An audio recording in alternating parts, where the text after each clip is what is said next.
K3 Lotto, tara na't tumaya sa K3 Lotto Outlet. Hello mga kalaro, magandang hapon. Ito na ang resulta ng Lotto ngayong June 15, 2026. Happy Monday.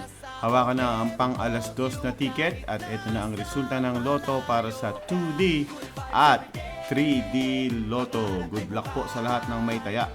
At maraming salamat sa mga tumaya po ng Lotto sa ating Lotto Outlet, K3 Lotto Outlet. Okay, congrats. Ito na po ang resulta ng Lotto ngayong 2 p.m. Para sa 2D Lotto, ang lumabas na number ay 213. In exact order, panalo ka ng 4,000 pesos. Kung nag-rumble ka, 2,000 pesos.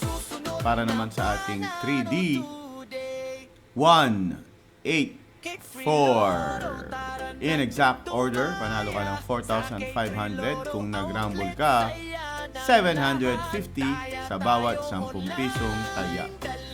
Subscribe mga kalaro, at kung gusto nyo tumaya ng Lotto online, hanapin nyo kami sa Facebook, K3 Lotto Outlet. Doon po tayo mag-usap. Subscribe and see you 5 p.m.